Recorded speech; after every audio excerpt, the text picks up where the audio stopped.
I'm going to ask you to take a look around the room, take a look at people who you're not with, take a look at the strangers around, actually look at people. It's not a very British thing to do, I know, and this is how to alienate your audience straight off, but as you're looking at these people, you're probably seeing them with your sort of higher order cognition for the first time. You're making judgments about them, you're looking at them, but you're also reasoning and arguing with those things. Saying, oh, I shouldn't judge people and all this sort of stuff. But you've been doing that pretty much since you sat down whilst you were out there. Your sort of lower order cognitive processes have been judging people. You make these rudimentary judgments of people, and they are fairly basic. They're based on things like whether you're male, female, black, white, young, old. All of this stuff is going in there without you necessarily realizing it. And so that becomes part of the issue that we're talking about when it comes to understanding diversity. You're making these judgments of people all of the time, and that can be a bit of a difficult thing for us to actually deal with. It takes a lot of effort for your brain to be doing that. If I'd asked you to actually talk to somebody or something like that, I'd be explaining brains to you all night. But this is what forms the basis for many of our sort of mental shortcuts that we have. So what we call heuristics. They're extremely important for us to even navigate our way around the world. And stereotypes are one of these heuristics, the way that we actually judge people. It allows us to not bother taking in individual information about people. It allows us to get on with the business at hand, if you like. Stereotypes, of course, have got a very bad rep in general, but by and large, stereotypes can actually be quite useful to us some of the time. Now, I don't particularly want to talk about brains this evening. I'd far rather talk about the things that encase those brains, which is the body. That's the thing that we tend to judge. And that tends to be quite useful for us because it would be very good for us to just look at people and, if I asked you to look around the room and you just went, there's a brain and another brain and another brain, just ignoring the person that it's actually encased in, then we'd have got rid of that useful categorization a long time ago. Our ancestors would have got rid of it. And I'm going to come back to our ancestors because I'm going to blame them for a lot of the way that we are now. Because a lot of the things that we've brought through with us into our modern society existed in our ancestors. So if we think of some cave people now, if we think that there they are, looking after themselves and trying to make sure that they have all the things around them, they can survive short term in that respect. But in order for them to prosper, in order for them to flourish, at some point they would have needed to go out and explore their environment, explore the things and the people around them. And we may say what doesn't kill us makes us stronger. For them, it was actually extremely real. So when it comes to something like looking for a new food, for instance, the danger of having a food that could kill you or could make your family flourish and could provide great protein for your family, that was a big decision for them, deciding what to do.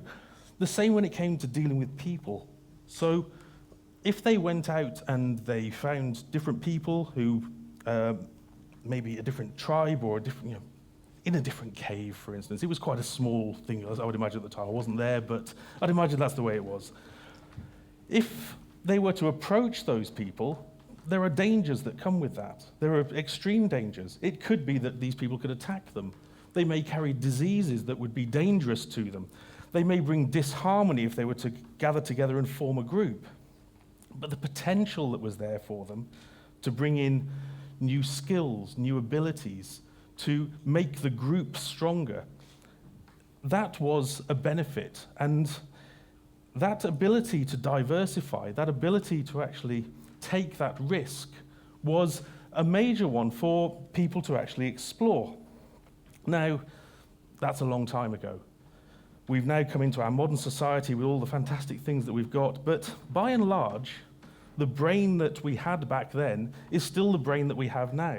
It brings with it that same neuronal activation, those same stereotypes firing, those same fears and apprehensions which exist.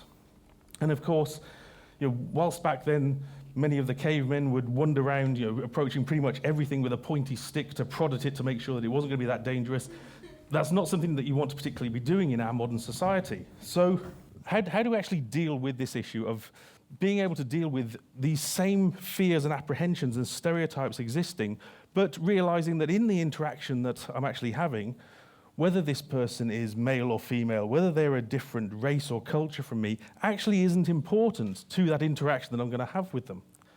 It becomes quite difficult, and I want to show you how that works a little bit, because I'm going to ask you to just take part in a quasi-experiment, if you like. This is an experiment that's been used a lot in psychology, and it's based on the work of Henri Tajfel, who used it back in the 70s.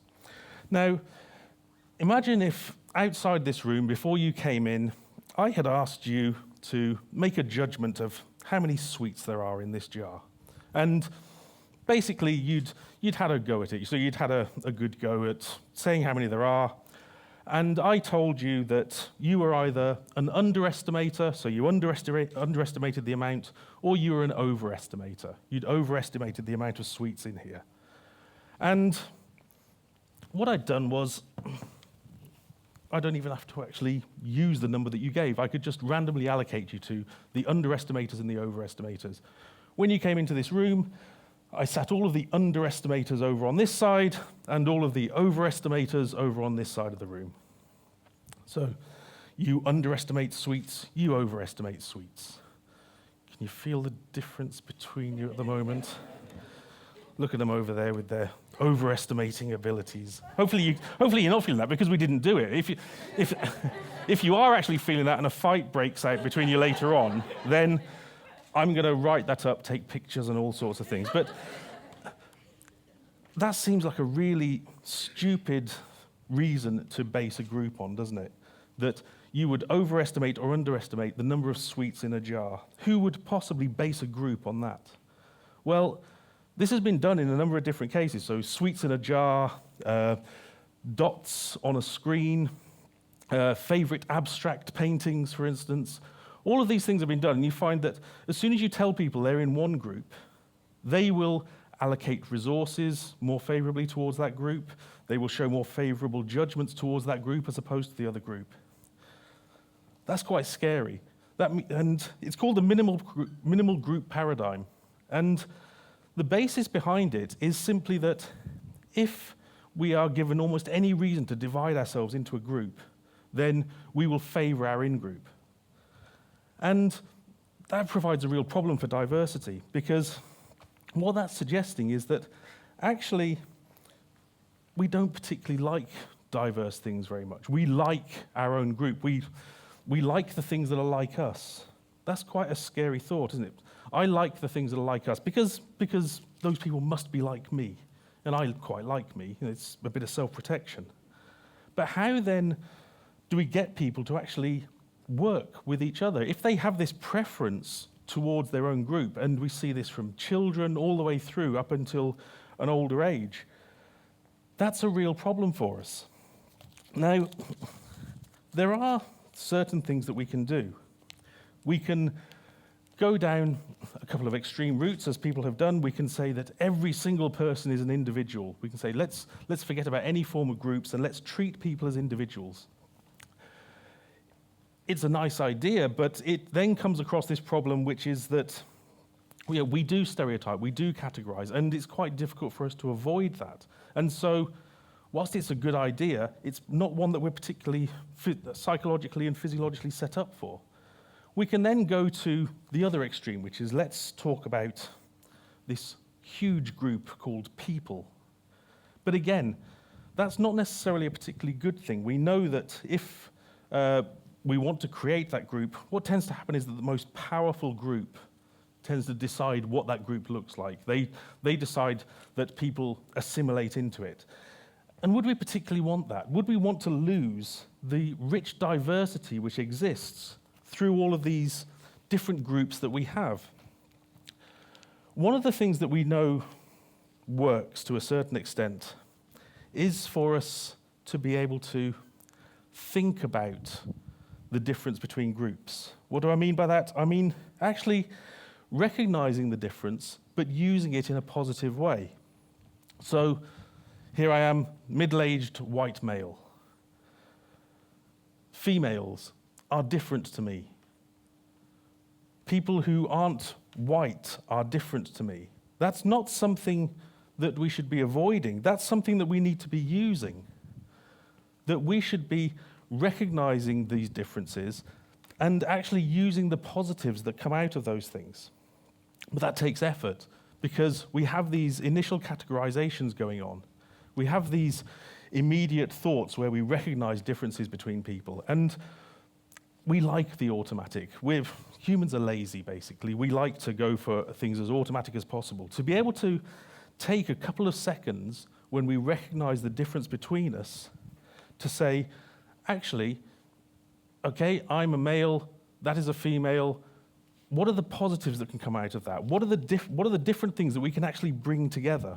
Those are the important parts, because just as we've said that cavemen, back when they existed, needed to be able to work with other people to diversify and to make themselves stronger, I don't think there's that much difference these days. When we look at the things that we're faced with, yes, they may be on a far more global scale.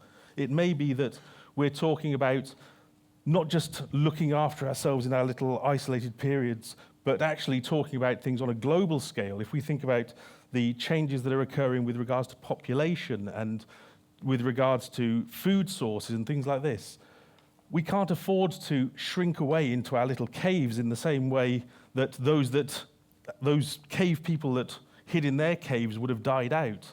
We need to be working together, and the only way that we can particularly work together is to be able to look for those strengths which exist. And so what I'm basically arguing is that we should be accepting the differences between us. We should be embracing those differences between us and putting that mental effort in, and it is an effort, for just a couple of seconds when we come across something that is different to us, in order to be able to look and say, okay, this person is different to me, but what are the positives that we can actually take out of that? And then using those positives in order to be able to drive things forward. Thank you very much.